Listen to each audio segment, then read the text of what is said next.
Dan ini yang membuat sedih ya, masyarakat masih memandang negatif. Jadi akses buat anak-anak berobat dan lain sebagainya, mendapat dukungan juga masih minim.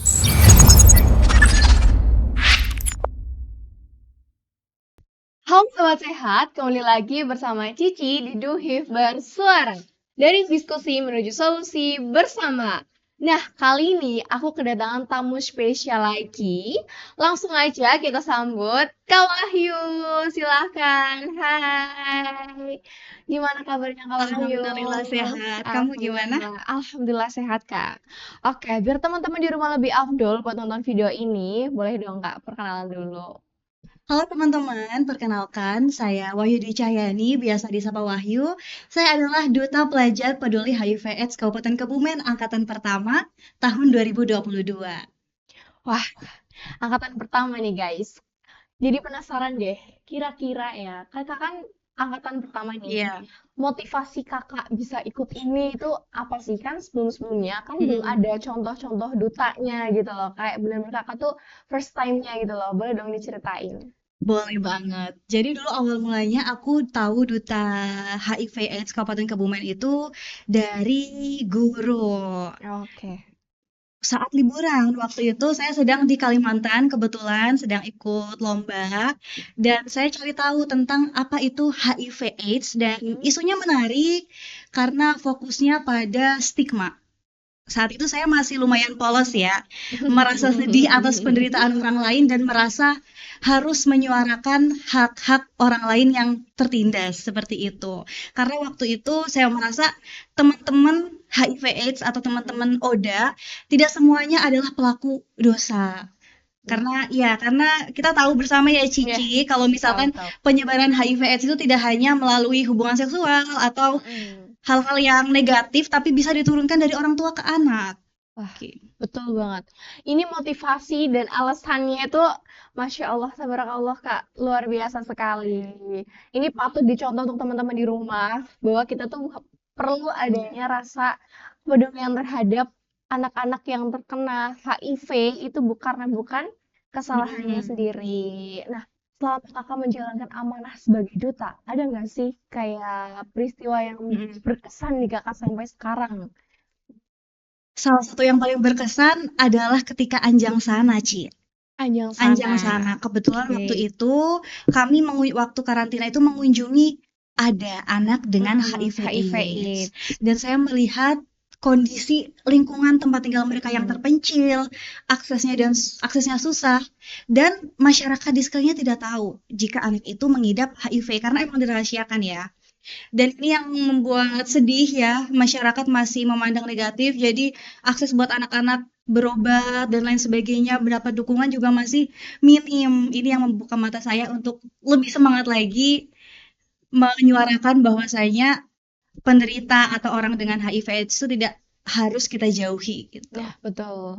Apalagi aku sempat dengar ada berita bahwa anak yang kena HIV itu karena statusnya itu diketahui oleh lingkungannya, dia langsung dijauhi, Nah, langsung betul banget. dibully. Nah, itu yang bikin kita sedih ya, Mm-mm. Kak. Untungnya kita ada program untuk anjang sana ke anak-anak yang terkena HIV AIDS. Nah, sekarang Kak Wahyu kan udah nggak berdomisili di Mm-mm. Kebumen ya, Kak. Udah di Di Bandung. Nah, tuh Bandung. jauh, guys. Nah, kira-kira tantangan terbesar Kakak untuk menyuarakan isu-isu HIV/AIDS itu ada nggak sih? Sebenarnya kalau saya sebagai mahasiswa justru Mm-mm. ruangnya semakin terbuka. Saya juga sering diskusi dengan dosen saya terkait isu HIV/AIDS ini karena saya kuliah di Universitas Islam Negeri Sunan Gunung Jati. Itu adalah Universitas Islam, teman-teman. Heeh. Kita banyak mengkaji kajian-kajian dari kitab-kitab Timur dan banyak karya-karya dari pendahulu kita, ilmuwan-ilmuwan Islam yang sudah membahas terkait hal ini. Jadi saya banyak berdiskusi dengan dosen. Tapi tantangannya adalah karena diskusi terbuka dan ekstrem seperti ini hanya bisa dilakukan di forum tertutup di Mm-mm. ruang kelas, tantangan di luar itu lebih besar. Karena saya tinggal di kota yang lumayan besar Mm-mm. dan hubungan seksual di luar pernikahan itu udah umum, jadi sulit untuk mengedukasinya. Sensitif juga, jadi Iya, merasa betul. bahwasanya mereka itu berhak untuk melakukan hal tersebut Nah, gitu. iya, karena makin ke sini tuh hal-hal yang kayak gitu tuh malah lebih Iya, dinormalisasikan ya, Kak. betul. Dan itu sebenarnya emang aneh. Aneh. Aku pun ngeliatnya aneh.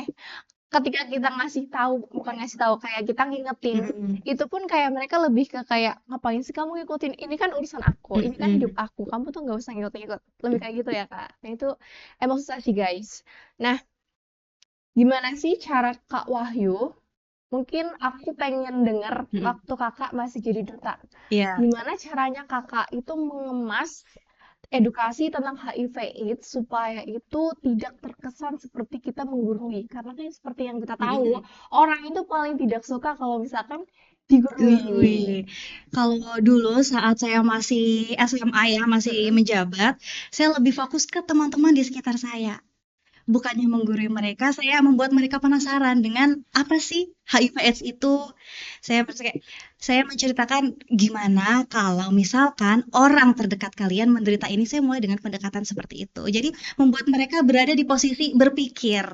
Wah, itu metode yang emang simple, nggak terkesan menggurui, tapi pesannya bisa tersampaikan. Mm, Karena itu kita per individu gitu ya, Kak. betul. Oke, boleh nih untuk teman-teman di rumah yang sekiranya punya pengetahuan tentang HIV dan memiliki keinginan untuk bisa membagikan kepada yang lain, tapi mungkin teman-teman di rumah karena tidak punya Mm, akses seperti kami para duta, teman-teman bisa menerapkan metode ini untuk teman-teman di betul. lingkungan sekitarnya.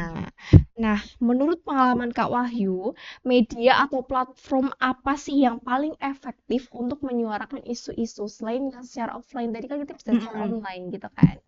Kalau menurut saya yang pertama adalah media sosial, Mm-mm. karena kita tahu media sosial satu kali diklik itu tersebarnya bisa kemana aja.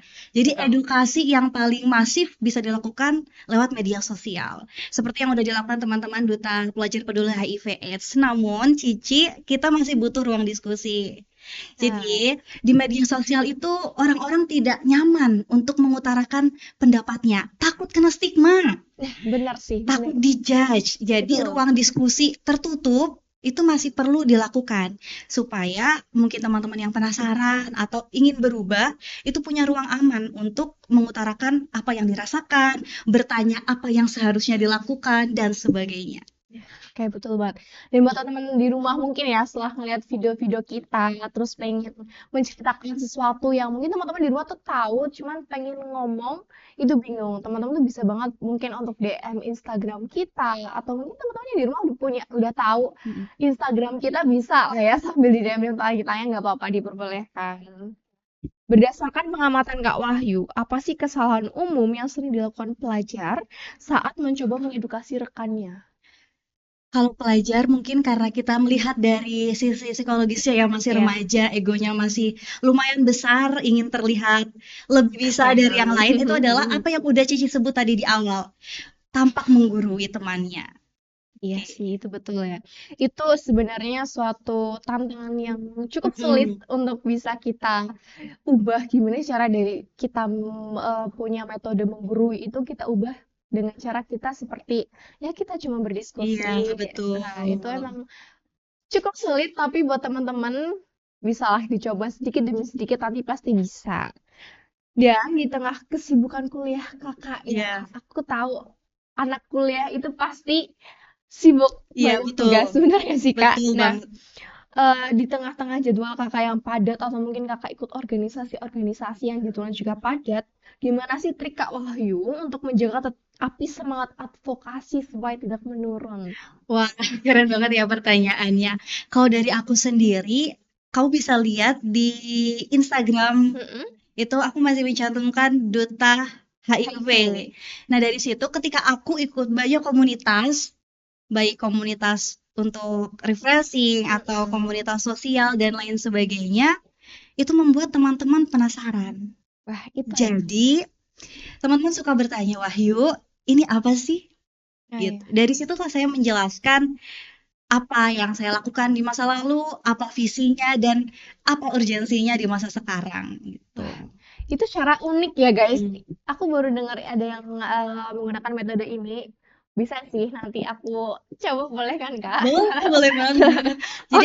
Jadi Oke. saya punya sedikit cerita ya, Cici. Boleh, boleh. Jadi saya baru aja ikut suatu program pelatihan gitu dari suatu lembaga, dan di situ teman-temannya sangat visioner. Mereka adalah teman-teman atau orang-orang yang punya semangat juang tinggi, punya empati dan visi sosial yang mungkin sama kayak kita, tapi di bidang yang berbeda. Oke. Dan mereka sangat tertarik dengan isu HIV/AIDS ini hanya karena bio Instagram saya.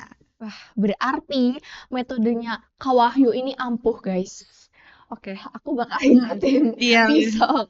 Nah, guys, untuk Duta HIV/AIDS ini kan tiap tahun itu kita punya angkatannya sendiri-sendiri. Iya. Nah, per angkatan itu kita gabung jadi satu ikatan, namanya itu Ikatan Pelajar Peduli HIV/AIDS.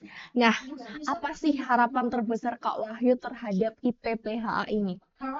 Harapan terbesar saya tentunya teman-teman di IPPHA bisa semakin kompak dalam advokasi untuk menyuarakan menghapus stigma HIV/AIDS baik di Kabupaten Kebumen khususnya, dan semoga bisa meluas ke daerah-daerah lain dimanapun teman-teman IPPHA nanti berkarya, mencipta, dan berjuang melanjutkan mimpi-mimpinya.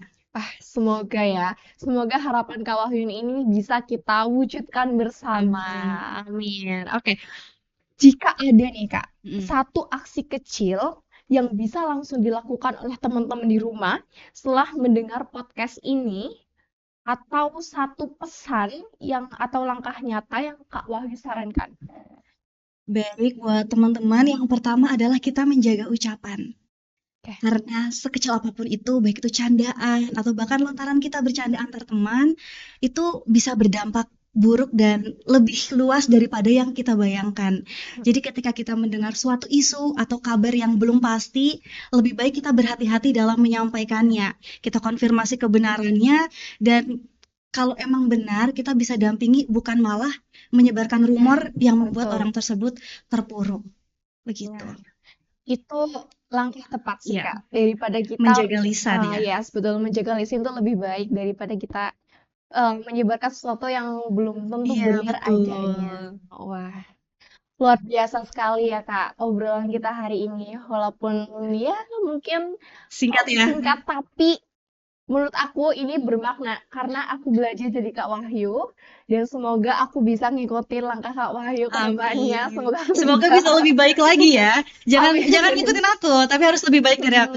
Amin, semoga. Dan semoga teman-teman di rumah juga bisa mengikuti langkah-langkah Kak Wahyu. Oke. Mungkin untuk episode kali ini cukup ya, Kak.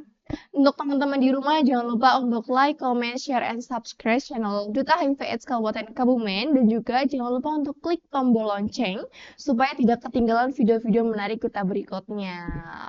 Sampai jumpa.